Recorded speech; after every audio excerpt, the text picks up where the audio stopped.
Hello everybody, how are you doing? This is Rob of Rule of Two Review. Welcome back to the channel. I hope you are having a fantastic day. And today we are of course going to discuss more of The Legend of Zelda Tears of the Kingdom. The game has been out for just over 3 weeks.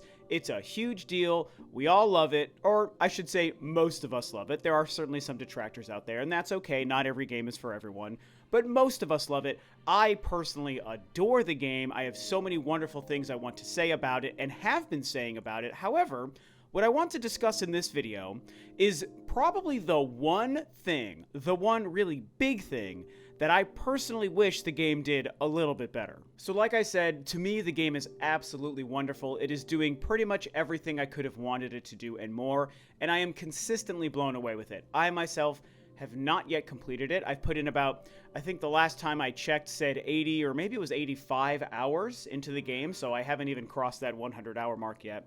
But I've put in over 80 hours into the game. I have not completed it. I haven't even unlocked every section of the map because I like to take my time. I feel like it will take me probably another month to complete this game by choice because I want to stretch it out as long as possible. However, this is definitely one of those trickier videos to make and conversations to have because it's a game that, like I said, is so absolutely wonderful and mind-blowing. However, I do want to spend the time discussing that one big thing that I kind of wish the game did better. So it's something that you only want to rave about, but you're going to make the choice to focus on the thing that maybe isn't the best or rave-worthy, right?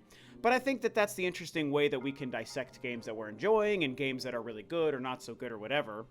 And so what is the one thing in a game that I think is a 10 out of 10, definitely going to be one of my favorite games I've ever played? It's already one of my favorite games I've ever played. What is that one thing that I wish this game did a little bit better? And to me, it's actually traversing the sky and the Sky Islands. Now, I spent a lot of time over the past year when covering and discussing Tears of the Kingdom, telling you guys on my videos and on my channel how absolutely excited I was for the sky. To me, introducing these incredible floating islands and these puzzles and all these different things that were going to be up there into the same kind of Hyrule map that was Breath of the Wild was the biggest game changer. I was so freaking excited about it, and as I also discussed on a couple of videos over the past year as well, part of that is because I am and have always been a huge fan of The Legend of Zelda Skyward Sword. Since day one on the Nintendo Wii back in 2011, I've loved the game, I've defended the game, I've supported the game. I, of course, bought and replayed the HD remaster that was released on the Switch 2 years ago as well, and that was the game that really started the concept of a Zelda world where there was a sky above and a Hyrule below, and there are these floating islands, and you can go to them and explore them and find things to do, and then drop down to Hyrule below, and then play through the normal game and the combat and the dungeons and all that. And it really started with that game in 2011, and I loved it. And so when I saw that on, the Nintendo Switch hardware in 2023, we were going to get a modernized take on that and a more fleshed out realization of that idea, I could not have been more excited. And I'm still happy to report that for the most part, it is delivering in that respect. But to go back to why I still think there might be something missing from it, I do wish that it was a little bit more straightforward and simple to actually travel across the sky itself. Now, I'll be honest with you guys, like I said at the beginning, I've put in 80 hours into the game, I have not unlocked every map, I certainly have not found everything in the game, right? So for all I know, there will eventually be something that I just haven't stumbled across that gives you complete and 100% freedom to fly across the sky however you want, whenever you want, with unlimited stamina or energy or whatever. Maybe that will happen. I mean, 80 hours in, I'm still discovering new items and abilities and things. It's really crazy. There's so much into this game. And maybe one person could stumble across this ability in their first 10 hours, and then someone else like me might not stumble across it until my 100th hour, right? With a game like Tears of the Kingdom, that is a real possibility. But I kind of feel like in some way, shape, or form, it would have already been made aware to me that that does exist. So I'm going off of my experience and the fact that I haven't heard anything out there that there is no way to traverse the sky in the same free way that Skyward Sword allowed. You're restricted to the Skyview Towers, and you're restricted to warping up to the islands based on warp points and shrines you find up there, and then using your sailcloth and increasing your stamina and just kind of doing that as you travel across the sky. And so I hope what I'm trying to say here is kind of making sense to you guys. To me, one of the many ways that Skyward Sword actually did succeed, even back on a standard definition Wii 11 years ago, was how they introduced the hook of the Loftwing. I mean, the Loftwing, that character, that thing that you ride and fly across in the sky, was really the kind of the meat and bones of the sky portion of that game, right? Because you're just on a thing that flies unlimitedly in any direction you want it to do, up or down. It wasn't limited to a stamina or energy or anything like that. You just had this bird, and you could fly anywhere across the sky. Now, like I said earlier, there were less things to do in the sky in that game because it was an older game that was limited by technology, and what they achieved was fantastic at the time. But, you know, you're mostly relegated to a bunch of little small circular islands that you can't do anything with. And then I would say about a third of the islands in that entire sky of that game had something where you could jump off and land and talk to a character or do some mini games or even solve some small, tiny little puzzles in that, like, storm dome section later in the game. And that's about it. But to me, the Loftwing and Skyward Sword represented unencumbered freedom to explore the sky however you want, whenever you want, and for as long as you want. And I really, really loved that. With Tears of the Kingdom, that's not really so much the case. Like I already said, you're kind of forced to traverse it. Again, 80 hours in, maybe this changes. But right now, for me in my playthrough, I'm forced to traverse it in very specific and kind of restricted ways. Now, when I go up there, I'm in heaven. I'm on these islands, I'm solving these puzzles, I'm running around, I can see Hyrule way below. I know that at any time I can just jump off of the island, and I can skydive and freefall all the way with no loading in between, which is what Skyward Sword did require. There was a barrier, a fake loading barrier between the sky and Hyrule. In this game, I can see Hyrule from above, and I could just jump down there anytime I want.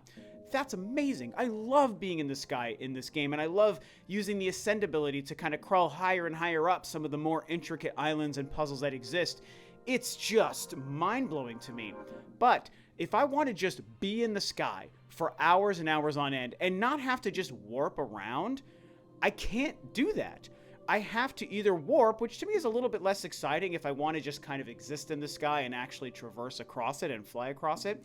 I have to, like, dive down to Hyrule, find a Skyview Tower, go back up. I can take those, I don't even know what they're called, little bird things, and attach a fan to it and send it off a track, and I can sort of fly across, but in an awkward way where you're shifting the weight and you're hoping that your energy holds up, and it's not just flying. It's basically gliding and falling as you go. It is not an unlimited and unencumbered flight across the sky.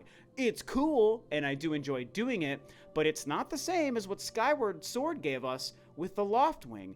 And I really, truly wish, as somebody who happens to just love the sky element to Tears of the Kingdom, I wish we could just be in the sky and fly across the sky. Even if it's something you unlock throughout your adventure, I wish we could just kind of do that. Luckily, what I can say is I've played far enough through it, and I'm sure if you're somebody who's already beaten the game, you know this. A lot of people have already completed the game at this point.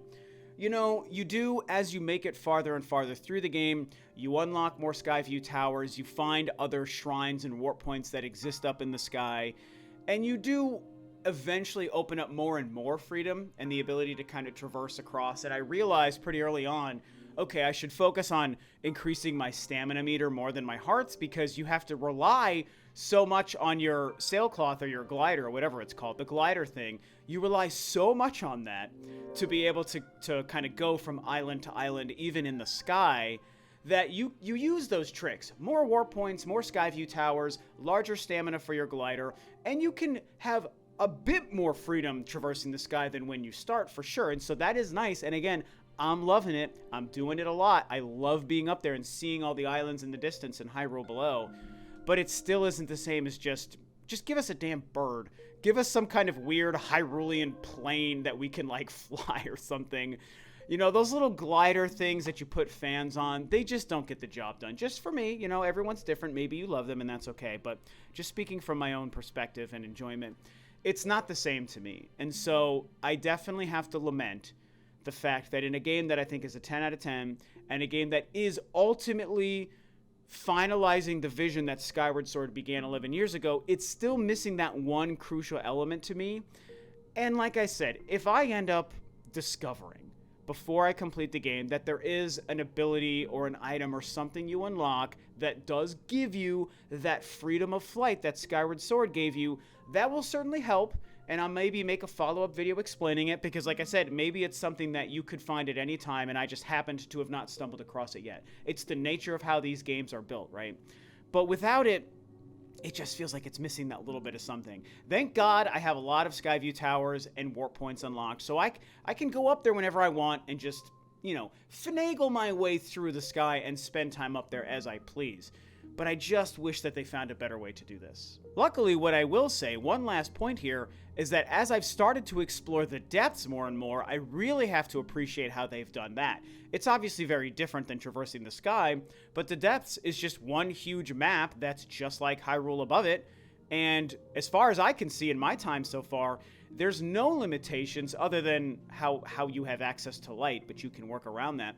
There's no limitations. It's just a big flat ground surface and you just run across it and it's just one big, you know, seamless map. Whereas the islands, the sky is broken up into islands that you can't just walk to. You have to find those tricks to kind of fly to or find those towers to shoot you up into the sky near those islands.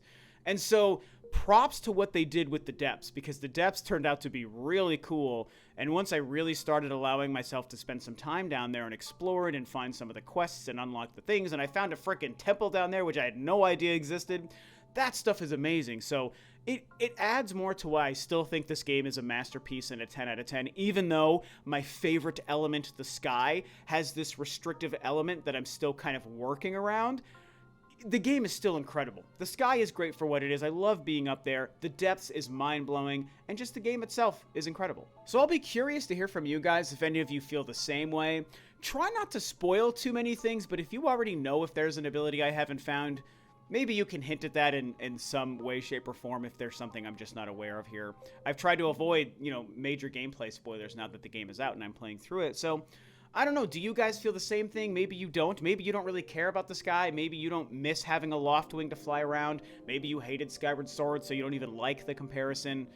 I don't know. I just want to know if I'm alone here, or if other people feel the same way. There's no right or wrong way to feel.